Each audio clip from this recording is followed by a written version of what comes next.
يقدم رجل تفاصيلا حول موعد تواجد الرجل الذي يريد أن يقتل في المدينة.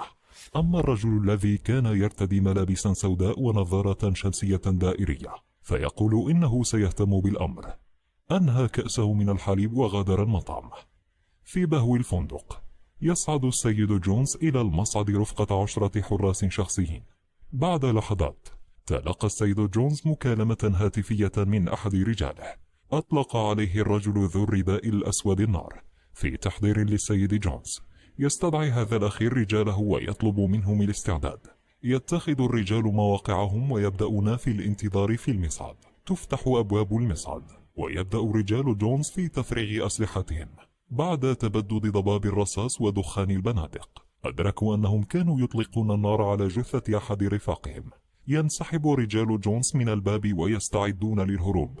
في غضون ذلك يحاول السيد جونز الهروب مع بقاء 3 رجال فقط. أمرهم بتفقد الشرفة. يتبعون أوامره تاركين السيد جونز بالداخل. فجأة سقط باب معدني عند مدخل الشرفة. بدأ السيد جونز يشعر بالرعب على حياته، خاصة عندما سمع طلقات نارية من الشرفة. يائسا يتصل السيد جونز بالشرطة. يظهر ليون القاتل من العدم بسكين مصوب إلى حلق السيد جونز. حتى مع وجود ضابط شرطة على الخط يضطر السيد جونز إلى إغلاق الهاتف. يطلب ليون من السيد جونز الاتصال بالرقم الهاتفي على الورقة. يخبره رجل في الطرف الآخر بالبقاء بعيدا عن منطقتهم وعدم العودة أبدا. بعد العودة إلى المنزل يذهب ليون إلى المتجر ويشتري علبتين من الحليب. في طريق صعود الدرج يصادف فتاة تبلغ من العمر 12 عاما تدعى ماتيلدا تدخن سيجارة. أثناء دخول ليون خرج 3 رجال من باب شقة الفتاة. كان قائدهم ستان يستمع إلى الموسيقى بينما يتحدث الآخرون مع والد الفتاة. يذكرون وجود نقص بنسبة 10% من كمية المخدرات. يصر الأب على أنه لم يأخذها. يقترب منه ستان بغرابة. يطلب منه ببساطة التعرف على الفاعل بحلول ظهر الغد. يراقب ليون التبادل من ثقب داخل باب شرفته. في اليوم التالي مرت ماتيلدا بجانب ليون في الردهة مرة أخرى. قام ليون بتسليمها منديلا لأن أنفها كان ينزف. عرضت عليه شراء علب حليب لرد الجميل. عاد ستان ورجاله ومعهم المزيد من الأشخاص والأسلحة. قاموا بفتح باب الشرفة وقتلوا عائلة ماتيلدا. عندما عادت وجدت والدها ميتا. واصلت السير نحو باب ليون. بعد أن شاهد كل ما حدث سمح لها ليون بالدخول. أصبحت ماتيلدا تحت رعاية ليون. تكتشف أنه قاتل محترف. تحاول إقناعه باغتيال قتلة عائلتها لكن ليون يرفض. تقترح عليه أنه يجب أن يعلمها كيف تكون قاتلة محترفة. يحاول الرفض في البداية لكن ماتيلدا تصر. ينتقل الاثنان بعد ذلك إلى فندق بعيد ويوافق ليون أخيرا على تعليمها الأساسيات. يذهبون إلى سطح مبنى لتعلم كيفية استخدام البندقية. يتدربون أولا عن طريق ضرب الناس في الحديقة بمسدس طلاء. يسمح لها باختيار أي هدف ولكن يذكرها لا نساء ولا أطفال. تختار ماتيلدا رجلا يرتدي بدلة رياضية ثم تفرغ المسدس. أدرك ليون أن ماتيلدا اختارت شخصية مهمة عن طريق الصدفة لذلك قرر المغادرة. يمر الوقت مع اعتياد ليون وماتيلدا العيش معا. مع نمو ارتباطهم يبدأ ليون بالشعور كأنه والد ماتيلدا. لاحقا التقى ليون بصديقه ومشغله توني ليطلب منه المال الذي كان يحتفظ به نيابة عنه. نظرا لأن ليون لا يستطيع القراءة فقد ترك لتوني مهمة الاحتفاظ بأمواله. لكن الأمور تغيرت الآن ويريد ليون بعضا من أمواله للاعتناء بماتيلدا. يعده توني بمنحه أرباحه في وقت لاحق ثم يشرع في إخباره بوظيفة جديدة. بالعودة إلى الفندق أخبرت ماتيلدا ليون أنها وقعت في حبه. يتجاهلها ليون ويغادر لتنفيذ مهمته. في هذه الأثناء تذهب ماتيلدا إلى الردهة للدردشة مع عامل الاستقبال. أخبرته ماتيلدا أن ليون ليس والدها بل في الواقع هو حبيبها ثم تغادر. عادت ماتيلدا إلى منزلها القديم حيث قتلت عائلتها. تأخذ بعض أغراضها وكمية ضخمة من النقود مخبأة تحت ألواح الأرضية. في هذه الأثناء ظهرت عدد من ضباط الشرطة الآخرين.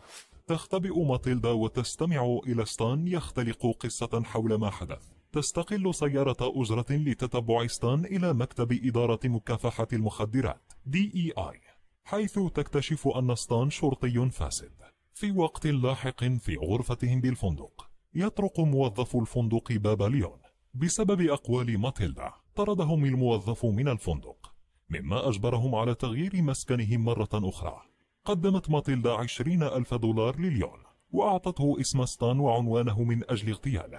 يرفض ليون ويحاول إقناع ماتيلدا بالتخلي عن ثأرها، لكنها تقول أنها لا تستطيع فعل ذلك. في أحد المطاعم يقدم ليون ماتيلدا إلى توني ويخبره أنها شريكته الجديدة. أخبره أن يمنحها أمواله في حالة وفاته. منحه توني مهمة جديدة، هدفهم هو رجل يسكن وحيدا. وصل الاثنان إلى منزل الباب الأمامي للرجل. استخدم ليون قطعة من العلكة لتغطية فتحة الباب. يوضح لماتيلدا كيفية تحديد مكان السلسلة قبل أن يطلب منها إقناع الرجل بالخروج. في اللحظة التي فتح فيها الباب، يقطع ليون السلسلة ويقتحم المكان. أدخل ماسورة مسدسه في فم الرجل. يوجه ليون الرجل نحو النافذة، ثم يطلب من ماتيلدا إخراج مسدسها. تطلق عليه كرة الطلاء. ترك ذلك الرجل مرعوبا ومربكا. يتكلف ليون بإطلاق النار عليه ويرديه قتيلا. يواصل ليون وماتيلدا القيام بعدة مهام اغتيال أخرى معا باستخدام نفس الحيل. في إحدى المهمات توقع الرجل خدعتهم وبدأ في رش مدفع رشاش عند الباب الأمامي. لحسن الحظ يستجيب ليون في الوقت المناسب ويبعد ماتيلدا عن أمطار الرصاص، ثم يظهر لماتيلدا خدعة الخاتم. يقوم ليون بإخراج قنبلة يدوية وإلقائها في الداخل، مما يؤدي إلى مقتل الرجل. ما تبقى من القنبلة كان دبوسا على شكل خاتم. يعود ليون إلى الشرفة للحصول على معداته ثم يغادر للقيام بمهامه. يخبر ماتيلدا أنه يحتاج إلى وقت بمفرده. تخرج ماتيلدا من تلقاء نفسها وتطارد ستان إلى مركز DEI. تمكنت من التسلل إلى الداخل وتتبعه إلى الحمام. تتفقد ماتيلدا المنطقة. فجأة يغلق باب الحمام ويظهر ستان يحاول معرفة مرسلها. تخبره أنها تحاول الثأر منه. يتأهب ستان لقتلها. قبل أن يتمكن من ذلك، دخل أحد رجاله وأخبره أن ماكي قد مات. كان ماكي يعقد صفقة مع بعض تجار المخدرات الصينيين عندما دخل قاتل محترف فجأة وقتل الجميع. لكن قبل أن يفعل ذلك قال القاتل لا نساء ولا أطفال. أدركت ماتيلدا على الفور أن القاتل كان ليون، الذي بدا أنه غير رأيه وقرر التخلص من الأشخاص الذين قتلوا عائلة ماتيلدا. عندما سمع ستان الخبر، غادر وأمر رجاله بأخذ ماتيلدا إلى مكتبه. في هذه الأثناء عاد ليون إلى غرفتهما بالفندق ليجد ماتيلدا قد غادرت، مع ملاحظة تقول إنها غادرت نحو مكتب DEI لتقتل ستان. يهرع ليون لمطاردتها. يدخل إلى المكتب ويطلق النار على الحارسين على الفور. عاد الاثنان بسرعة إلى غرفتهما في الفندق. أصرت ماتيلدا على أن ينام ليون معها على السرير، لأنه ينام دائما على كرسي. في اليوم التالي، بينما كانت ماتيلدا تستعد للمغادرة إلى البقالة، سألها ليون عن رمز فتح بابهم. ترد ماتيلدا على أنه طرقتان، طرقة واحدة ثم تليها 2 مرة أخرى. بعد التسوق عادت ماتيلدا إلى الفندق. يختطفها فريق التدخل السريع التابع للDEI. كانوا مسلحين وبكل نية لقتل ليون. يسألون ماتيلدا إذا كان ليون لوحده. على الرغم من خطورة الموقف، تمكنت ماتيلدا من استخدام كود خاطئ لتحذير ليون. يقوم فريق التدخل السريع بكسر الباب للتحرك داخل غرفة الفندق. قام ليون بالتخفي في السقف ثم أغلق الباب. حاصر وقتل العديد من الرجال. بعد ذلك أرسل الفريق حفنة أخرى من الرجال، ونجح ليون في نصب كمين لهم، لكنه أصيب على كتفه. مع مقتل ما لا يقل عن 10 رجال، استدعى ستان كل الفريق. تمكن ليون من أخذ أحدهم رهينة وطالب باستعادة ماتيلدا. عندما استعاد ليون ماتيلدا، انسحب الاثنان إلى غرفتهم بالفندق، ثم أطلق النار على أنبوب الماء، مما أدى إلى حجب رؤية الفريق. عندما أغلق الباب، أمطر أعداء فريق التدخل السريع الغرفة بالرصاص حتى قتلوا أحد رجالهم. يستخدم ليون فأسا لفتح حفرة في عمود التهوية الصناعي، ثم يدفع ماتيلدا للداخل. تدرك ماتيلدا أن ليون لن يقدر على دخول الحفرة. تنهار بالبكاء لعدم رغبتها في المغادرة بدونه وعدم رغبتها في فقدانه.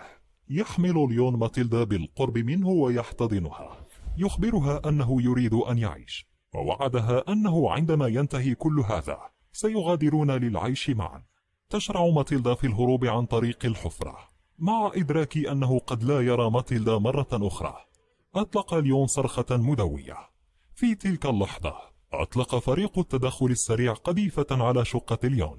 بعد أن تلاشى الدخان دخل الفريق الشقة. فجأة يرتدي ليون زي الفريق ويرفع يده متظاهرا بأنه واحد منهم.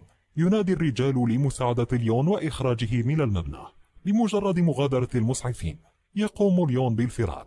أدرك ستون أن ليون يغادر، لذلك تبعه على الفور خارج المبنى.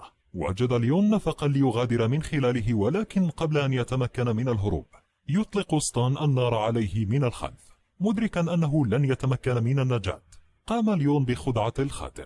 سلم دبوس القنبلة إلى ستون وأخبره أنه هدية من ماتيلدا.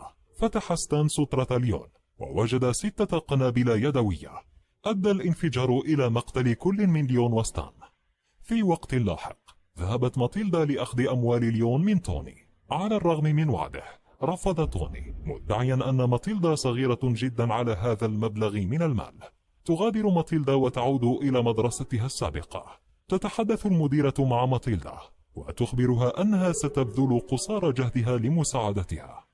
تخرج ماتيلدا إلى ساحة المدرسة وتزرع نبتة ليون المحبوبة تحت شجرة كبيرة، وهي تردد: أعتقد أننا سنكون بخير هنا يا ليون. كانت هذه أحداث فيلم الحركة